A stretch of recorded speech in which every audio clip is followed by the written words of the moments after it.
할렐루야. 내 영혼아 여호와를 찬양하라. 나의 생전에 여호와를 찬양하며 나의 평생에 내 하나님께 예배하리로다. 방백들을 의지하지 말며 도우림이 없는 인생도 의지하지 말지니 야곱의 하나님으로 자기 도움을 삼으며 여호와 자기 하나님에게 그 소망을 두는 자는 복이 있도다. 하나님은 영이시니 예배하는 자가 영과 진리로 예배할지니라. 아멘.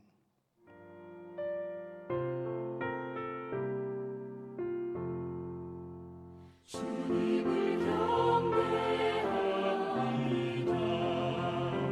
내 맘과 정성 다하여 놀라우신 주님의 충만히 기도하시는 능력 경배합니다.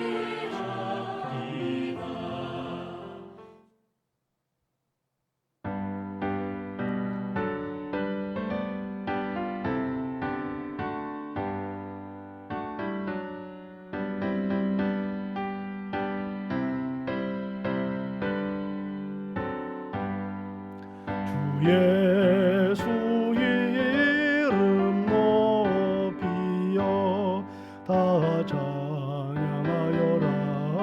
다 찬양하여라.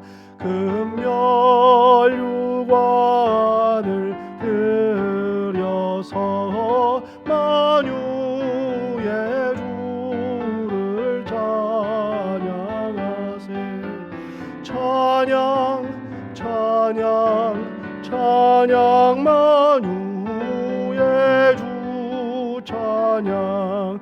주 예수 당한 고난을 못 잊을 죄이나 못 잊을 죄이나 내 귀한 몸에 바쳐서 만유의 주를 찬양하세. 찬양 찬양 찬양 만유의 주 찬양. 이 지구 위에 거하는 온 세상 사람들 온 세상 사람들 그 크신 위엄 높여서 만유의 주를 찬양하세.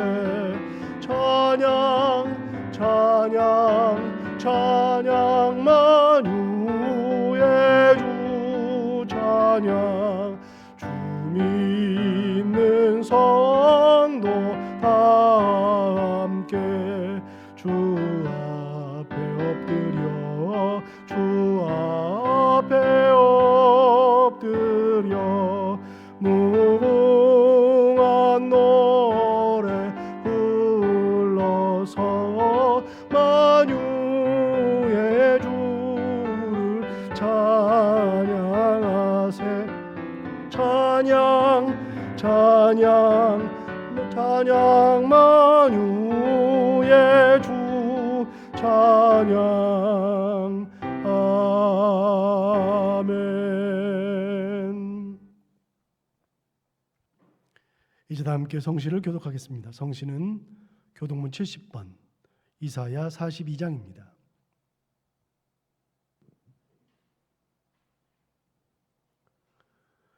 내가 붙드는 나의 종, 내 마음에 기뻐하는 자, 곧 내가 택한 사람을 보라. 내가 나의 영을 그에게 주었은즉 그가 이방에 정의를 베풀리라. 그는 외치지 아니하며 목소리를 높이지 아니하며 그 소리를 거리에 들리게 하지 아니하며 상한 갈대를 꺾지 아니하며 꺼져가는 등불을 끄지 아니하고 진실로 정의를 시행할 것이며 그는 쇠하지 아니하며 낙담하지 아니하고 세상에 정의를 세우기에 이르리니 섬들이 그 교훈을 앙망하리라. 나 여호와가 의로 너를 불렀은즉 내가 내 손을 잡아 너를 보호하며 너를 세워 백성의 언약과 이방의 빛이 되게 하리니 내가 눈먼 자들의 눈을 밝히며 갇힌 자를 감옥에서 이끌어내며 흑암에 앉은 자를 감방에서 나오게 하리라. 아멘. 그리스도 찬미성으로 우리의 신앙을 하나님께 고백하겠습니다. 너희 안에 이 마음을 품으라. 곧 그리스도 예수의 마음이니 그는 근본 하나님의 본체시나 하나님과 동등됨을 취할 것으로 여기지 아니하시고 오히려 자기를 비워 종의 형체를 가지사 사람들과 같이 되셨고 사람의 모양으로 나타나사 자기를 낮추시고 죽기까지 복종하셨으니 곧 십자가에 죽으심이라. 이러므로 하나님이 그를 지극히 높여 모든 이름 위에 뛰어난 이름을 주사 하늘에 있는 자들과 땅에 있는 자들과 땅 아래에 있는 자들로 모든 무릎을 예수의 이름에 꿇게 하시고 모든 입으로 예수 그리스도를 주라 시인하여 하나님 아버지께 영광을 돌리게 하셨느니라. 아멘.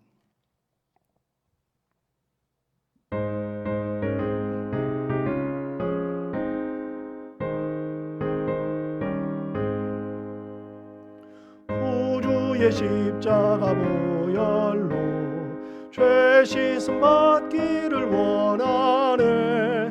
내 죄를 씻으신 주 이름 찬송합시다. 찬송합시다. 찬송합시다. 내 죄를 씻으신 주 이름 찬송합시다. 죄악을 속하여 주신 주 내 속에 들어와 계시네. 십자가 앞에서 주 이름 찬송합시다. 찬송합시다. 찬송합시다. 내 죄를 씻으신 주 이름 찬송합시다. 주 앞에 흐르는 생명수 날 씻어 정하게 하시네. 내 기쁨 정성을 다하여 찬송합시다. 찬송합시다. 찬송합시다. 내 죄를 씻으신 주 이름 찬송합시다. 내 주께 회개한 영혼은 생명수 가운데 젖었네. 흠없고 순전한 주 이름 찬송합시다. 찬송합시다. 찬송합시다. 내 죄를 씻으신 주 이름 찬송합시다. 하시면 됩니다. 천지를 창조하시고 세상을 다스리시는 하나님, 이 시간 저희 신창교회 모든 성도들이 같은 생각과 마음을 가지고 하나님께 나아갑니다. 늘 최고의 이성과 지성을 가진 존재라고 자랑하며 교만하던 인류가 작은 바이러스 하나에 무너지고 있습니다. 마치 바벨탑을 건설하며 하나님의 자리에 앉고자 했던 그들의 모습과 같습니다.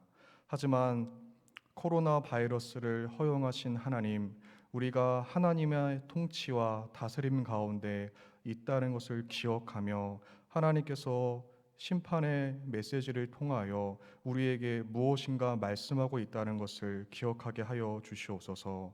창조자이자 주님이신 하나님께서 우리를 다스리고 통치하고 있으며 우리가 그 자리를 넘보지 말아야 된다는 것을 기억하게 하여 주시옵소서. 하나님께서는 다시 회개하고 돌아오는 자들을 외면하지 않으시고 돌보아 주십니다. 우리가 이 사실을 기억하며 다시 예수 그리스도의 십자가를 붙들고 나아가게 하여 주시옵소서. 모든 인류가 어려움을 겪고 있습니다. 하지만 그 가운데에서 교회를 돌보시는 하나님의 특별한 은혜가 있사오니 우리가 교회 안에서 하나님의 돌보심을 기억하고 경험하게 하여 주시옵소서. 날마다 하나님의 은혜를 감사하며 서로가 서로를 돌보게 하여 주시옵고 언제 어디서나 신창교회 성도로 살아가게 하여 주시옵소서. 직접 만날 수는 없지만 온라인으로 무선으로 기도와 간구로 늘 서로를 돕는 저희가 되게 하옵소서. 오늘도 하나님께서 저희를 돌보시는 말씀, 살리시는 말씀, 강건하게 하시는 말씀을 듣고자 합니다. 담임 목사님을 통해 선포되는 하나님의 말씀에 어린 아이부터 장년에 이르기까지 아멘으로 화답하게 하옵소서. 신창교회 모든 성도들이 때와 장소, 상황이 각자 다르지만 한 말씀을 들을 때 동일한 은혜를 허락하여 주시옵소서. 마치는 시간까지 은혜로 역사하실 것을 믿으며 우리 주 예수 그리스도의 이름으로 기도드리옵나이다. 아멘. 우리 기도를 들어주시고 주님의 평화를 내려주소서.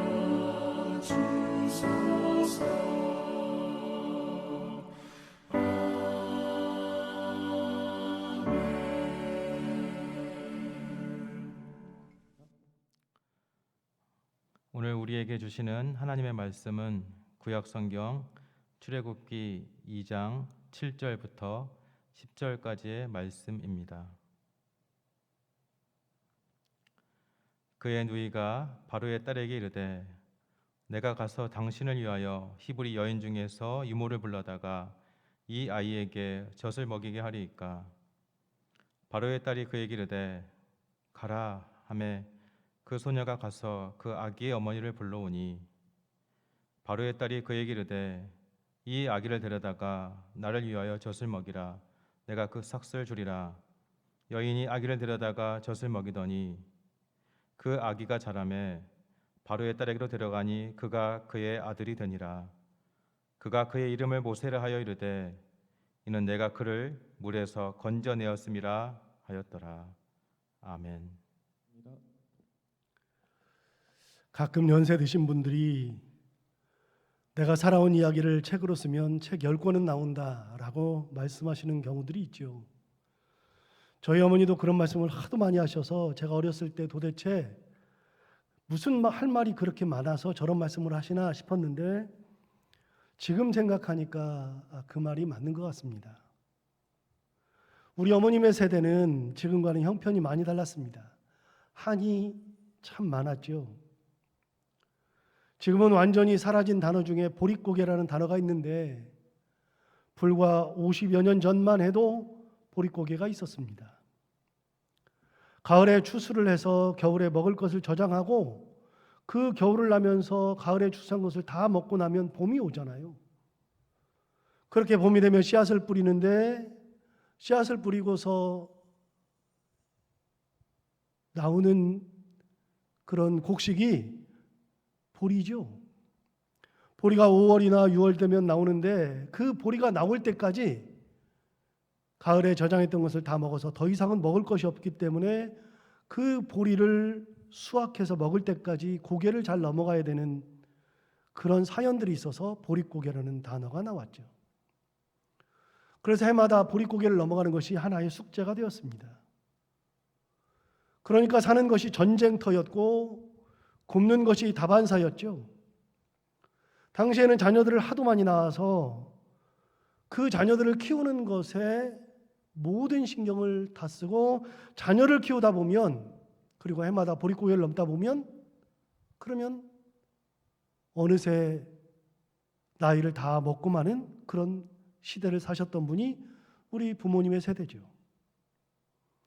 이런 얘기를 하면 할 말이 너무 많아요. 여러분도 설교 들으면서 보릿고개 생각하잖아요. 옛날 생각하잖아요.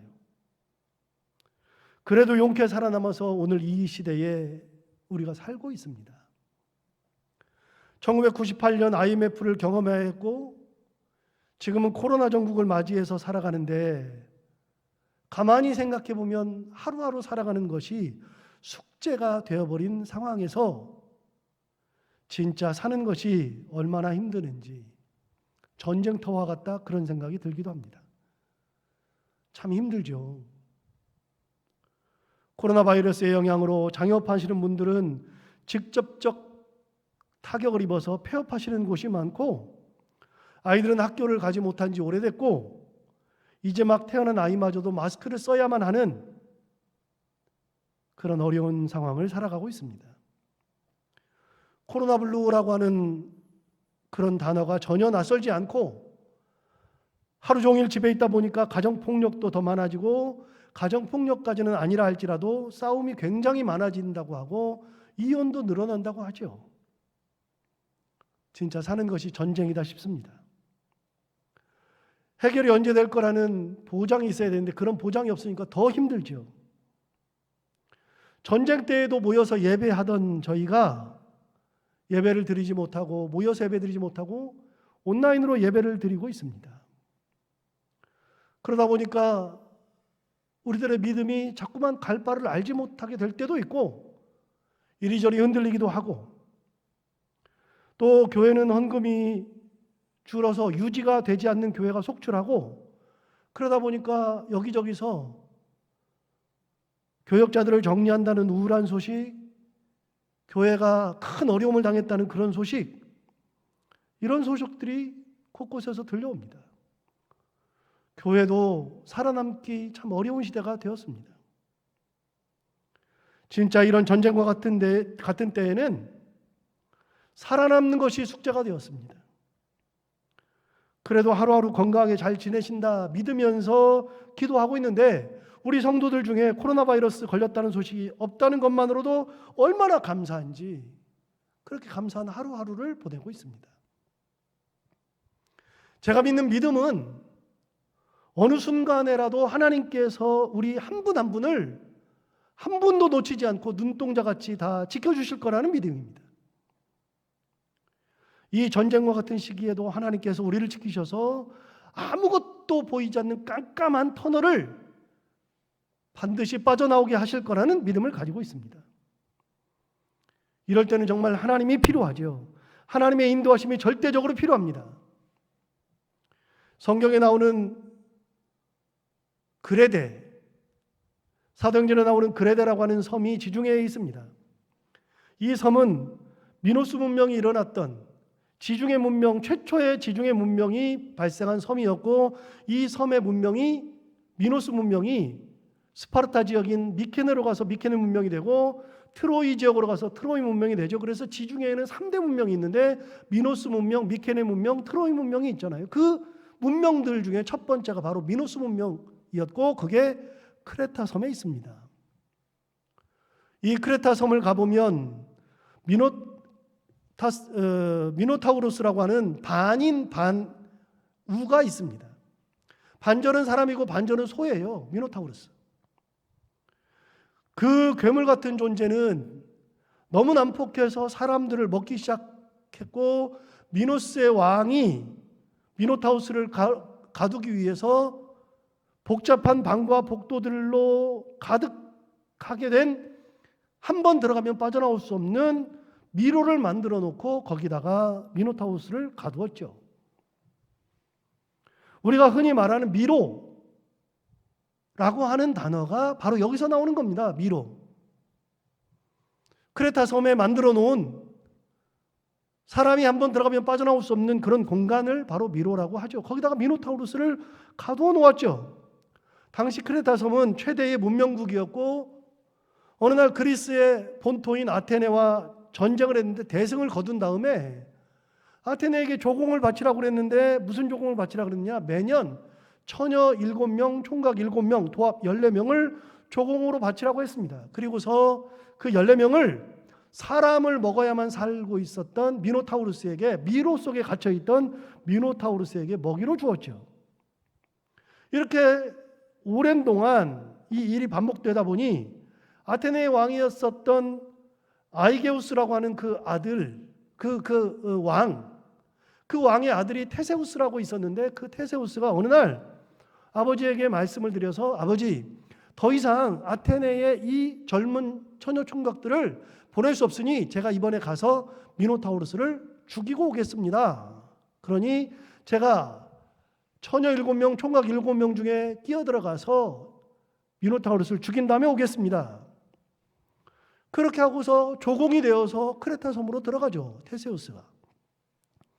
당시 미노스 왕에게는, 그 크레타 섬의 왕이었던 미노스 왕에게는 두 딸이 있었는데 그 두 딸 중에서 한 명이 아리아드네라고 하는 딸이 있었습니다.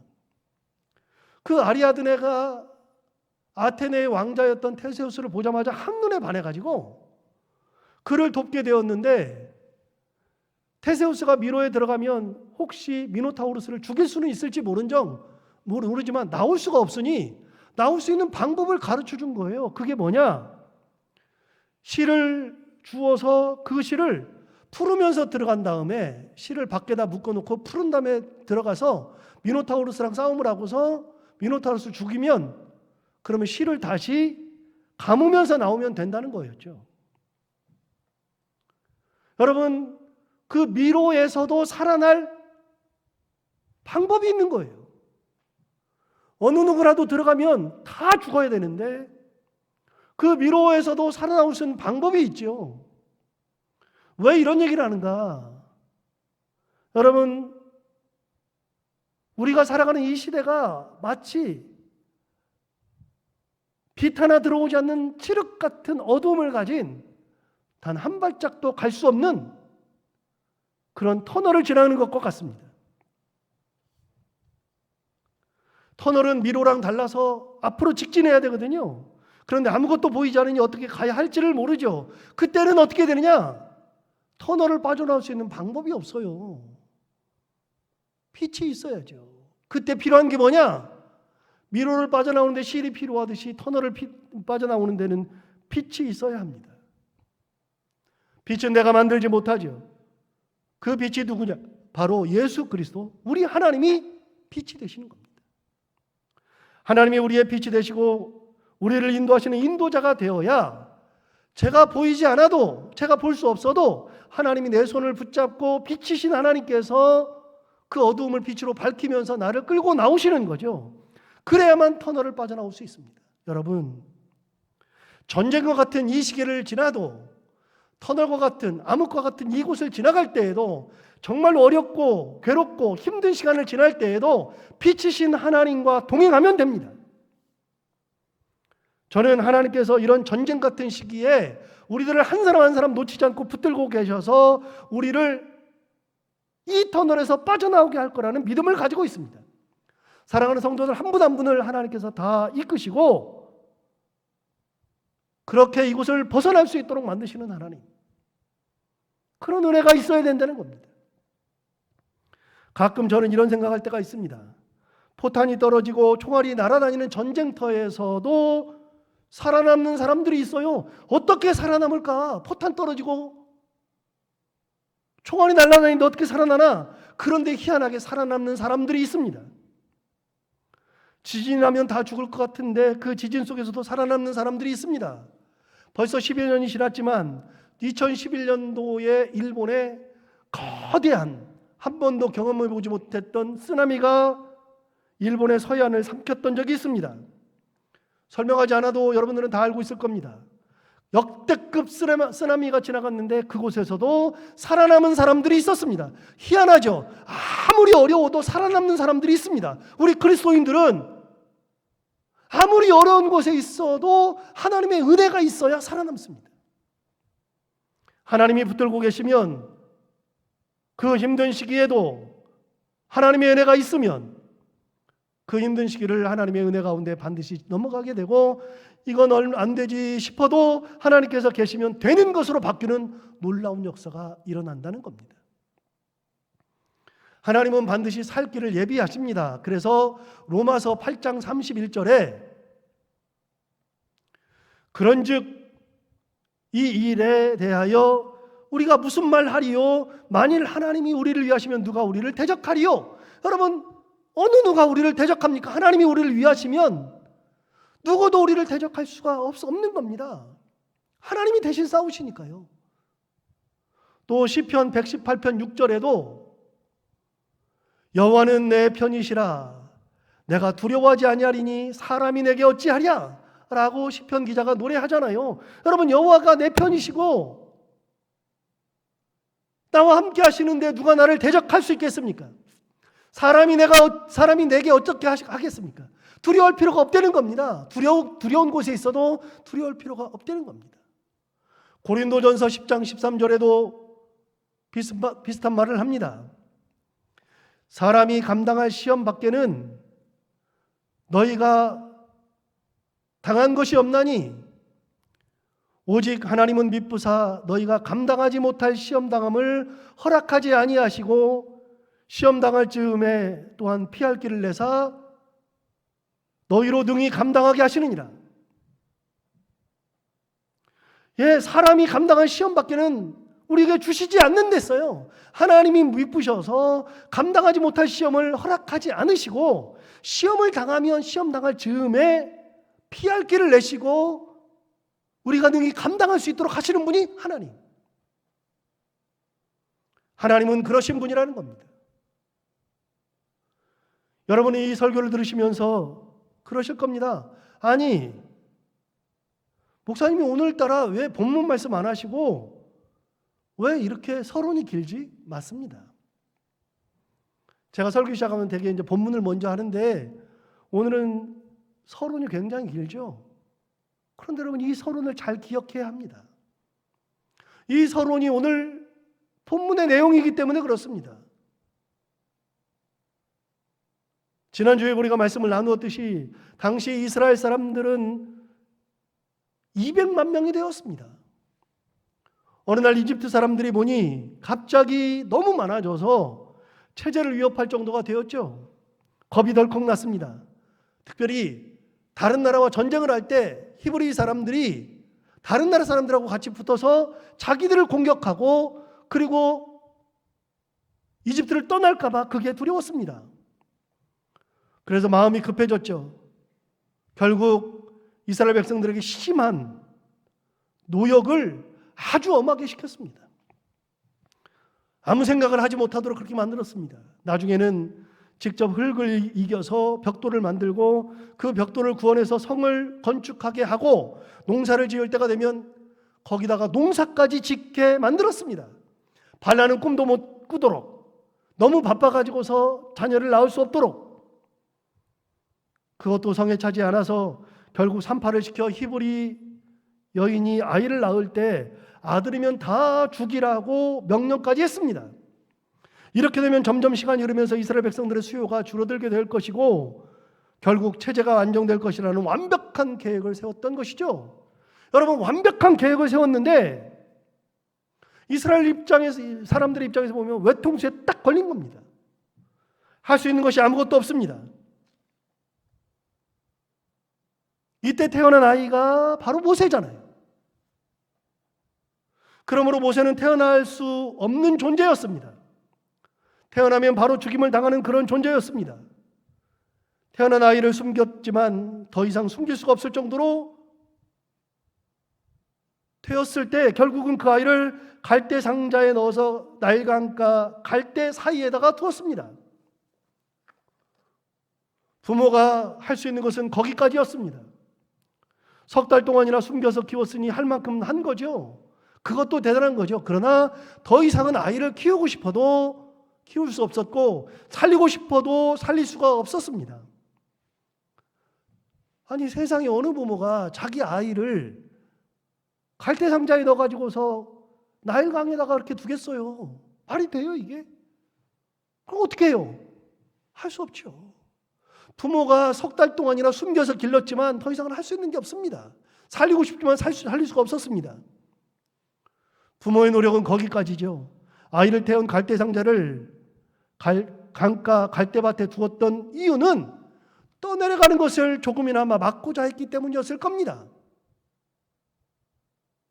갈대에 걸려서 떠내려가지 않도록 할 수만 있는 한 최선을 다해서 이 아이가 누군가에게 구출되기를 바라는 마음으로 그렇게 했을 겁니다. 만약 그렇게 이 아이가 구출되지 않는다면 이 아이는 100% 나일강을 따라 떠내려가 죽게 될 것이고, 나일강에 그 당시에 악어가 엄청 많았다 그래요. 그래서 지금도 이집트에 가서 피라미드의 안에 들어가 보면 벽화가 이렇게 그려져 있어요. 그려진 게 아니라 이제 조각을 해놨죠. 그 조각에 의하면 나일강가에 동물들을 쭉 조각을 하거든요. 그 중에 악어가 진짜 많습니다. 여러분, 그 악어들이 나일강가에 득실거렸거든요. 그래서 나일강의 신이 뭐냐? 소백이라는 신인데, 그 소백이라는 신은 이집트 가보면 알아요. 소백이라는 신은요, 악어 형상입니다. 나일강의 신이 소백이라는 악어입니다. 그만큼 악어가 많았습니다. 그러므로 갈대 상자에 있던 이 아이는 100% 악어의 먹이가 되었을 겁니다. 그렇게 아이를 태운 갈대 상자를 갈대 사이에다 두고 그의 누이 미리암이 이 일이 어떻게 되었는지를 알려고 멀리 서서 그 아이를 보고 있었죠. 이것도 부모나 누나가 할 수 있는 일의 최대한이었습니다. 최대한 아이를 끝까지 키웠고, 최대한 아이가 떠내려가지 않게 만들었고, 최대한 그 아이가 어떻게 되는지를 보려고 멀리서까지도 지켜보는 인간적인 노력을 다 했던 거죠. 가끔 하나님께서 다 알아서 해주실 거다라고 말을 합니다. 그 말은 맞습니다. 그런데 자기는 노력도 하지 않고 하나님께서 다 해주실 것이라고 말하는 것은, 그거는 말도 안 되는 얘기죠. 하나님께서 돈을 주신다고 말을 할 필요가 없습니다. 돈은 내가 벌 수 있잖아요. 없으면 어쩔 수가 없죠. 내가 아무것도 못하면, 진짜 돈이 필요한데 내가 아무것도 못하면 하나님께서 돈도 주실 수 있겠지만, 여러분, 내가 능력이 되면, 건강이 되면 일하게 하시는 분이 하나님, 내가 할 수 있는 최선을 다하고, 그리고 할 수 없을 때가 되었을 때 도와주시는 하나님이죠.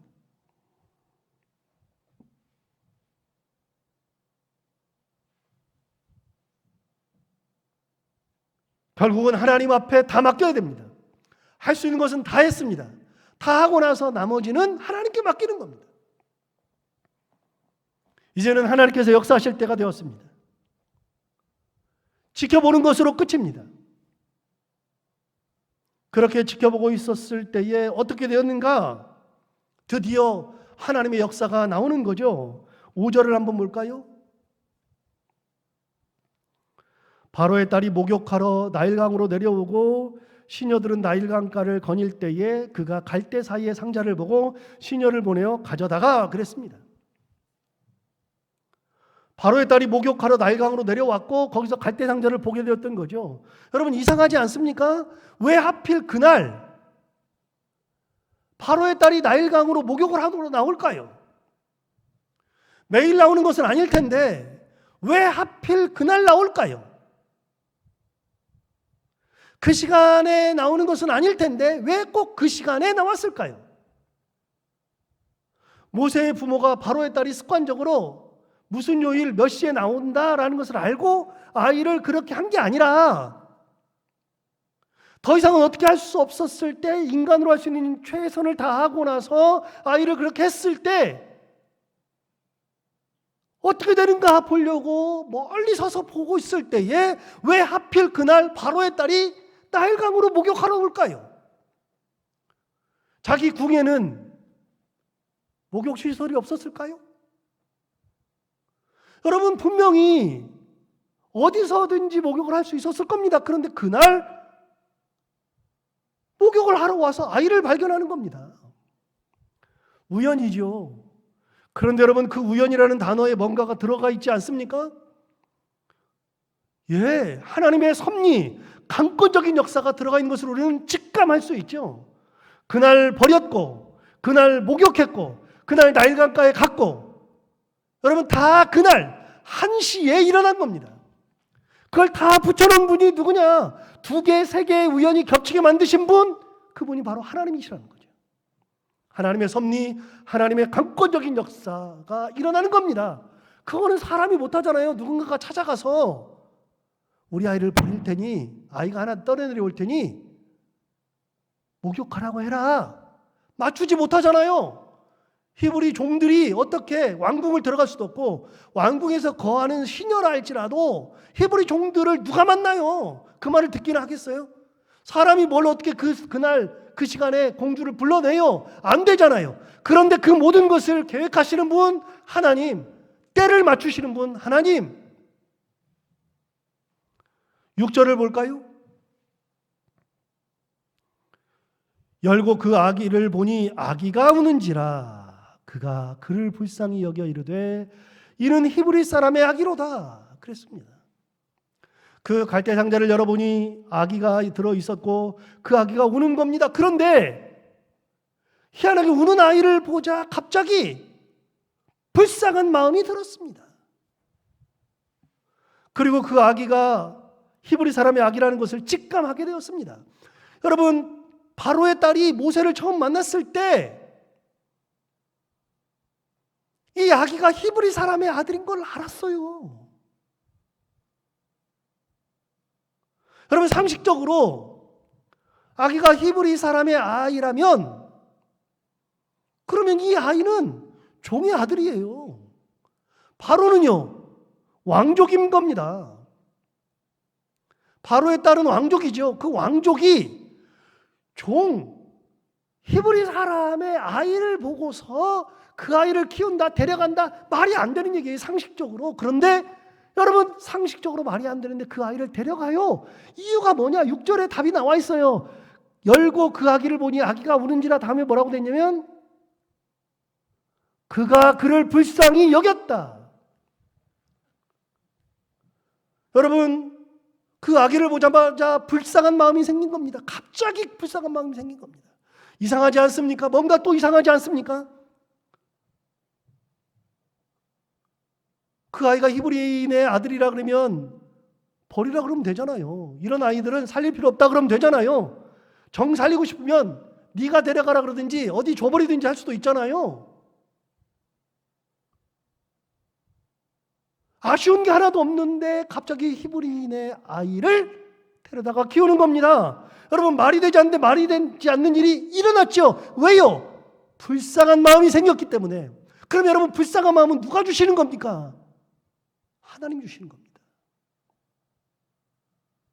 하나님께서 불쌍한 마음을 주셨기 때문에 그 아이를 데려가는 거예요. 그래서 6절에서요, 중요한 단어가 뭐냐면 그가 그를 불쌍히 여겼다. 이 말 속에 힌트가 들어있습니다. 무슨 힌트? 하나님께서 그의 마음을 만지고 계시는구나. 바로의 딸의 마음을 인도하고 계시는구나 라고 하는 힌트가 들어있습니다. 만약에 불쌍한 마음이 안 생겼으면요, 누가 이걸 여기다 버렸어? 히브리인의 아이네? 누군가 이렇게 해서 이 사람 부모 찾아내? 그럴 수 있겠죠. 그래서 죽일 수 있겠죠. 그런데 여러분, 놀랍게도 불쌍한 마음이 생긴 겁니다. 그거는 누가 주는 겁니까? 하나님이 주시는 거죠. 이상하지 않습니까? 하나님의 역사가 느껴지지 않습니까? 7절을 계속해서 볼까요? 그의 노이가 바로의 딸에게 이르되 내가 가서 당신을 위하여 히브리 여인 중에서 유모를 불러다가 이 아기에게 젖을 먹이게 하리이까. 재밌잖아요. 그의 누이가 바로의 딸에게 뭐라 그러냐면, 그의 누이는 미리암이죠. 모세의 누이 미리암이죠. 미리암이 바로의 딸에게 가는 거예요. 멀리서 보고 있다가 거기 딱 가가지고 뭐라 그러냐면 내가 당신을 위하여 히브리 여인 중에서 유모를 불러다가 이 아이에게 젖을 먹이게 하리이까. 모세의 누이 미리암이 바로의 딸에게 달려가서 유모를 제안하는 겁니다. 유모를. 바로의 딸은 처녀이니 이 아이에게 젖을 물려 키울 수가 없죠. 그리고 사실 당시 왕족들은요, 자식들을 자기 젖을 물려서 키우지 않고 다른 사람의 젖을 물려서 키웠습니다. 그래서 모든 왕족들은 전부 다 유모가 있었습니다. 유모가 뭐예요? 유모라고 하는 것은 젖 유자에다가 어미모자입니다. 그러니까 젖주는 엄마예요, 유모가. 여러분, 미리암의 제안이 너무 재밌지 않습니까? 유모에 대한 제안인데 정확하게 뭐라고 하냐면 내가 가서 당신을 위하여 히브리 여인 중에서 유모를 불러다가 이 아기에게 젖을 먹이게 하리이까. 여러분, 그냥 유모가 아니라 히브리 여인 유모를 제안하는 겁니다. 이상하지 않아요? 그러면은 그 아이한테 뭐라 그래요? 너 왜 히브리 여인을 데려오려 그래? 그 자리에서 미리암을 죽일 수도 있잖아요. 이집트 사람들 중에서 유모가 얼마나 많아요. 그러면 불러들일 수 있잖아요. 그런데 그런 거 안 하잖아요. 그런데 뭐라고 제안하냐? 히브리 여인 중에서 유모를 불러다가 이 아이에게 젖을 먹이게 하리이까. 여러분, 히브리 여인의 유모를 제안하는 겁니다. 그런데 놀라운 이야기가 있어요. 여러분 8절과 9절을 보세요. 8절과 9절을 보면 바로의 딸이 그에게 이르되 가라 하매 그 소녀가 가서 그 아기의 어머니를 불러오니, 그래서 그 아기의 어머니를 불러왔어요. 가가지고 그 아기의 어머니가 누구예요? 모세 엄마 아닙니까? 모세 어머니를 불러왔어요. 9절 바로의 딸이 그에게 이르되 이 아기를 데려다가 나를 위하여 젖을 먹이라. 내가 그 싹을 주리라. 여인이 아기를 데려다가 젖을 먹였다라고 되어 있잖아요. 여러분, 그 제안을 받아서 유모를 데려왔고, 그 어머니가 바로 모세의 어머니였던 것은 이미 같이 나눴고, 모세의 어머니가 온 다음에 그 아이를 어떻게 했느냐? 이 바로의 딸이 데려다가 나를 위하여 젖을 먹이래. 데려가래요. 그래서 뭐라 그러냐면 여인이 아기를 데려다가 젖을 먹였다. 그러니까 그 여인이 데려다가 젖을 먹였으니까 자기 집으로 데려간 겁니다. 아기를 더 이상 키울 수 없어서 나일 강가에다가 두었는데 다시 데려다가 젖어준 거예요. 자기가 키운 거예요. 놀랍게도 자기 집에서 키웠습니다. 합법적으로 젖을 먹이면서 키웠습니다. 합법적으로 자기 아들을 자기 집에서 키웠습니다. 그것도 다른 사람의 젖을 물린 게 아니라 자기의 젖을 물렸습니다. 여러분, 대단하지 않습니까? 하나님의 역사가 느껴지지 않습니까? 어떻게 이런 일이 벌어져요? 이제는 눈치를 보면서 키우지 않아도 됩니다. 이제는 서럽게 울지 않아도 됩니다. 이제는 아이가 울어도 아무런 상관이 없습니다. 누가 들어도 상관이 없습니다. 더 이상 숨기지 않아도 됩니다. 그것도 돈까지 받아가면서 아이를 키웁니다. 9절에서 그렇게 얘기했잖아요. 내가 그 싹을 주리라. 자기 아들을 키우는데, 그런데 돈을 받아가면서 자기 아이를 키웠습니다. 이게 가능해요? 아니요, 절대 불가능하죠.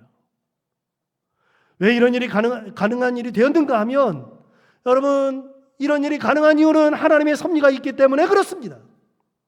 하나님께서 강권적으로 역사하시기 때문에 그렇습니다. 그래서 오늘 설교의 제목이 뭐냐면 최악이 최상으로입니다. 최악이었는데 그것이 최상으로 바뀐다는 겁니다. 아무리 우리가 최악의 순간을 맞닥뜨린다 해도 하나님께서 계시면 그 상황은 최상으로 바뀌는 겁니다. 하나부터 열까지 하나님께서 일을 하시는 거죠. 그러니까 최상으로 바뀌는 거예요. 죽어야 되는 아이가 살아나잖아요. 버린 아이가 돌아오잖아요. 눈물을 내야 되는데 기쁨으로 찾아오잖아요. 싹까지 받으면서 애를 키우잖아요. 당당하게 키우잖아요. 하나님께서 역사하시면 그런 일들이 일어나는 겁니다. 10절을 볼까요? 그 아기가 자라매 바로의 딸에게로 데려가니 그가 그의 아들이 되니라. 그가 그의 이름을 모세라 하여 이르되 이는 내가 그를 물에서 건져내었음이니라 하였더라. 잘 보세요. 그 아기가 자랐다. 그 아기가 자라매 바로의 딸에게로 데려갔어요. 그러니까 아이를 키운 다음에 바로의 딸에게 데려다 준 겁니다. 그 다음에는 바로의 아들이 되었어요. 바로의 딸의 아들이 되었어요. 놀랍잖아요. 그래서 그가 이름을, 바로의 딸이 그 아이의 이름을 뭐라고 지었느냐? 모세라 하여 이르되 이는 내가 그를 물에서 건져내었음이니라 하였더라 그랬죠. 그러니까 모세라고 했다는 겁니다. 여러분, 모세라는 말의 뜻이 뭐냐면 그 10절 보시면 모세라고 하는 말 앞에, 단어 앞에 1번이라고 되어 있습니다. 1번이라고 되어 있는데 그 1번이라고 하는 것은 저 밑을 내려가 보면 건져냄이라고 하는 단어로 번역되어 있죠. 그래서 실제로 바로의 딸이 그 아이를 모세라고 하여서 뭐라 그랬냐면 내가 그를 물에서 건져냈음이라 하였더라 그랬잖아요. 그러니까 물에서 건져냈기 때문에 모세라고 이름을 지어줬다는 겁니다. 죽은 아이를 건져낸 거죠. 살려낸 거죠.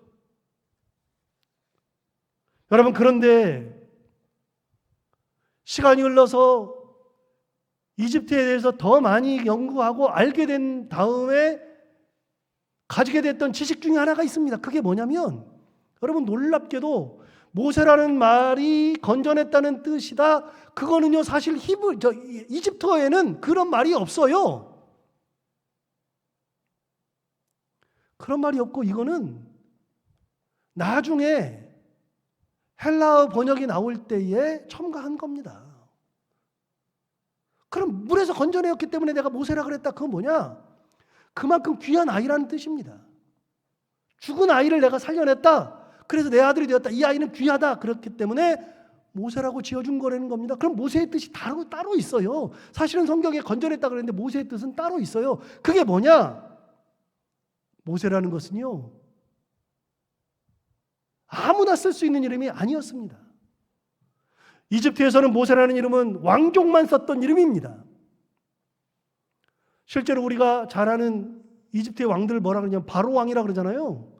근데 바로라고 하는 것은요, 파라오라는 뜻인 건데, 파라오라고 하는 것은 왕의 이름이 아니에요. 쉽게 말하면 파라오는 우리가 그냥 흔히 얘기할 때 황제를 파라오라고 합니다. 황제. 고종 황제, 진시 황제 했던 그 황제를 엠퍼러, 이거를 파라오라 그런 겁니다. 그래서 파라오는 모든 왕을 그냥 통틀어서 바로라고 한 거예요. 바로. 그럼 이집트의 왕들은, 파라오들은 무슨 이름을 썼는가? 많은 이름을 썼는데 그 중에 왕족들만 썼던 이름 중에 유명한 이름이 뭐냐면 람세스입니다. 람세스 1세, 람세스 2세. 이거 소설로도 나와 있잖아요. 람세스. 그래서 람세스라는 이름이 붙으면 100% 이집트 왕입니다. 또 람세스라는 말 말고 모세라는 이름이 왕 이름에 들어가 있습니다. 이집트의 왕들 중에서는요, 투투모세가 있습니다. 투투모세는 투투라고 하는 모세입니다. 투투모세 1세, 투투모세 2세, 투투모세 3세 그렇게 되어 있고, 또 어떤 경우는 라모세라고 있습니다. 라모세는 뭐냐? 라라고 하는 것은요, 태양을 라라 그랬거든요. 당시에 왕들을 전부 다 태양으로 불렀습니다. 그래서 라 혹은 레가 붙으면 무조건 이집트의 왕들이거든요. 라모세, 투투모세, 라모세. 그러니까 여러분, 모세라는 이름을 쓸 때 그 앞에다가 진짜 이름을 주는 겁니다. 투투모세, 라모세. 그래서 모세의 원래 이름이 있었을 것이다 라고 지금 학자들이 추측하잖아요. 무슨 말이에요? 이 아이는 히브리의 종으로 태어났는데 그 파라오의 딸이 뭐라고 붙였냐면, 이 아이는 왕족이다. 물에서 건져냈는데 이 아이는 히브리 사람의 종이 아니라 이제부터는 왕족이다, 그겁니다. 모세라. 그냥 이름을 붙여준 게 아니라 너는 왕가야, 왕가. 대단하죠. 태어날 수 없는 존재가, 태어나서는 안 되는 존재가 태어났습니다. 태어나면 죽어야 되는 존재가, 살 수 없었던 존재가 버젓이 살게 되었습니다.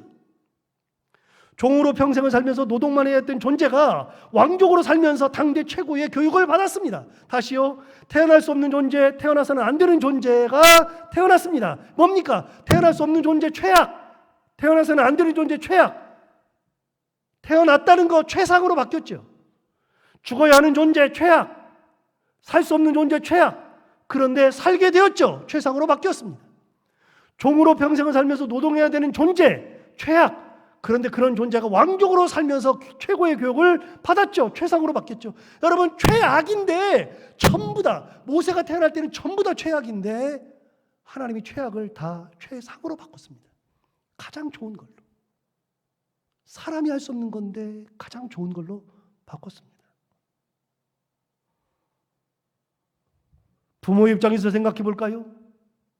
모세의 부모 입장에서 생각해 보면 최악과 최상이 구분됩니다.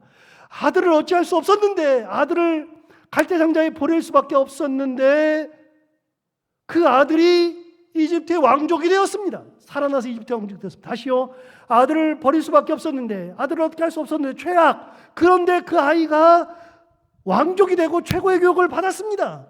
최상으로 바뀌었죠. 부모가 보았기에도 최악이었는데 최상으로 바뀐 겁니다.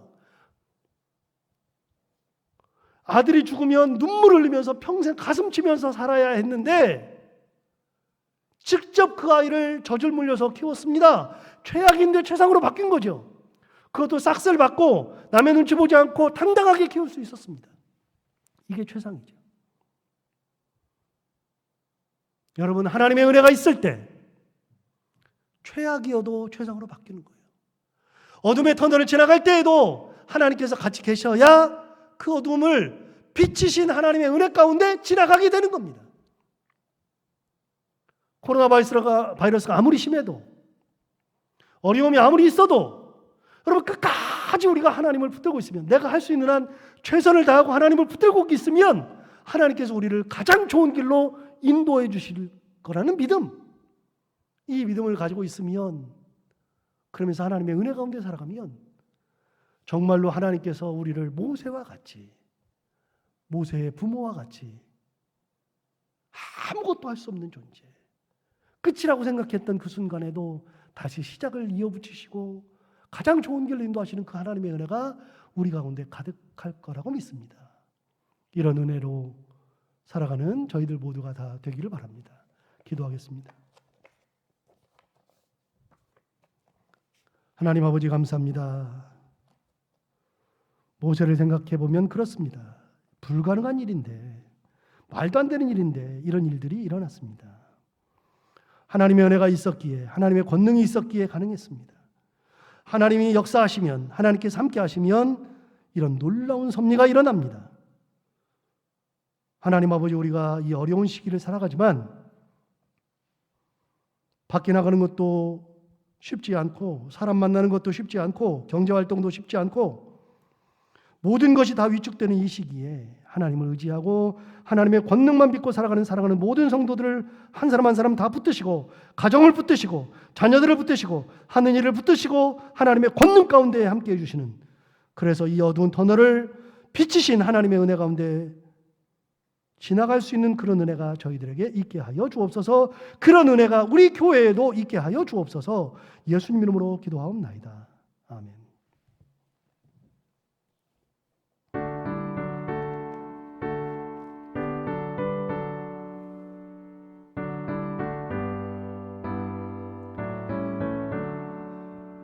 예수를 나의 구주 삼고 성령과 피로써 거듭나니 이 세상에서 내 영혼이 하늘의 영광 누리도다.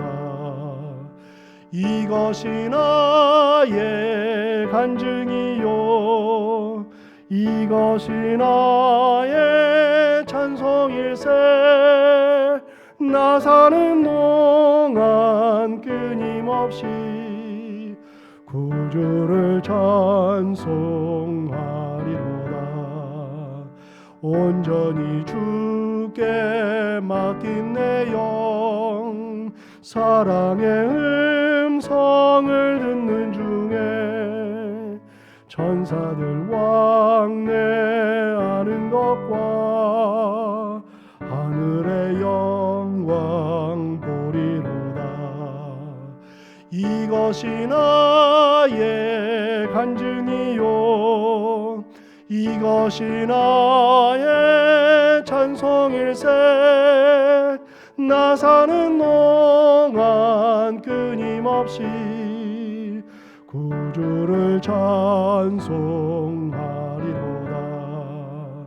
주 안에 기쁨 누림으로 마음의 풍랑이 잔잔하니 세상과 나는 간 곳 없고 구속한 주만 보이도다.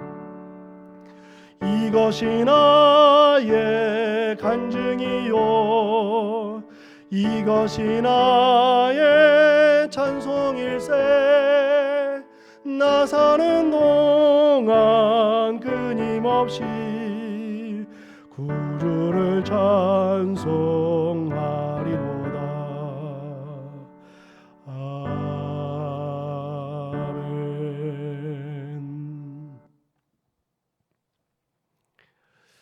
사랑하는 성도 여러분, 그동안도 잘 계셨으리라고 믿습니다. 이번 주에는 혹시 만날 수 있을까 했었는데 그러지 못합니다. 언제 다시 재개될지는 모르지만 아무튼 건강하게 잘 계시기를 기도합니다. 새벽마다 잊지 않고 여러분들을 생각하면서 기도하는데 요즘에 기도가 점점 더 간절해져요. 여러분도 기도하시면서 이 어려운 위기를 잘 이겨내시기 바라고, 지난주에 말씀드린 것처럼 이 시기에 교회가 나아갈 길이 무엇인가, 어떻게 해야만 하는가, 제가 갈피를 못 잡고 혹시 헤매다가 교회가 갈 길을 잊어버리지 않을까, 그게 염려가 많이 되고, 사랑하는 성도들이 이 시기에 또 믿음 잃고 방황하고 그러지 않을까, 그것도 염려가 되고, 그래서 기도도 열심히 하고 있는데 여러분도 기도하시면서 교회를 위해서, 사랑하는 많은 교우들을 위해서, 그리고 저를 위해서, 그리고 가정을 위해서, 자녀들 위해서 항상 시간을 정해놓고 기도하는 여러분들 다 되시길 바랍니다. 이번 주가 코로나 속에서 맞이하는 추석 연휴입니다. 많은 계획을 가지고 있을 텐데요. 그런 계획이 어떤 계획이든지 안전에 첫째로 유의하시고, 아무리 힘들어도 마스크는 벗지 마시고요. 밝고 행복한 연휴 보내시기 바랍니다. 그래서 추석에 가족들이 함께 모여서 예배드릴 수 있도록 예배 모범을 준비했는데, 혹시 신창교회 홈페이지에서 다운로드 받으실 수 있으신 분은 그렇게 받으시면 되고요. 만약에 나는 그게 어렵다 그러시면 잠시 교회에 들르셔가지고 인쇄물을 준비해서 놓아둘 테니까 교회에 오셔서 가져가셔도 되겠습니다. 연휴 기간에도 저나 전사님이나 어디 안 가고 있을 겁니다. 그래서 교회에다 놔둘 텐데 교회가 잠겨져 있지 않고, 그때도 제가 추석 연휴 기간에도 교회 문은 열어놓으려고 합니다. 그러니까 언제든지 오셔서 1층 로비에 보시면 있을 텐데 그거 가져가셔서 같이 예배 드리시고 행복한 그런 추석 보낼 수 있기를 바랍니다. 그리고 건강한 모습으로 다시 뵙겠습니다. 혹시 지방을 가시고 부모님을 찾아가시고 옛 교회를 찾아가시는 분들은 그 교회 목사님 꼭 찾아뵙고 과일이라도 한 박스 꼭 사서 드리고 감사하다고 수고 많으시다고 그렇게 목사님 위로도 해주시고 그렇게 좋은 시간들도 보내고 오시기 바랍니다. 자, 이제 다 같이 함께 예배드린 분과 함께 지나간 일들을 기억하지 않고 찬양하겠습니다.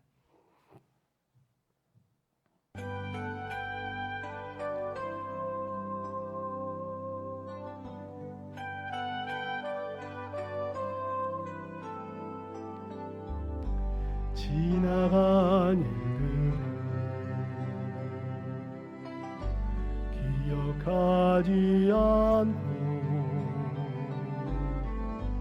이전에 한 모든 일 생각지 않으리.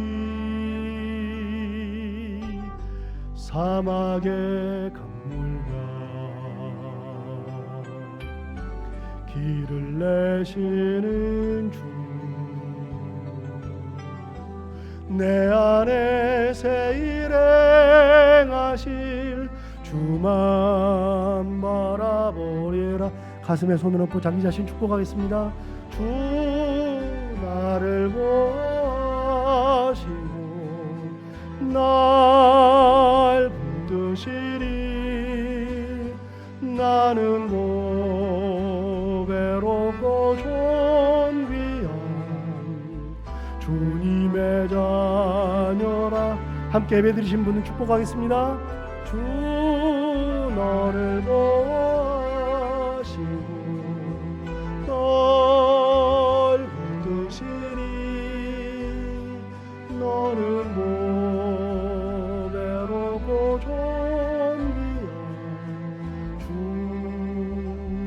하나님의 자녀라.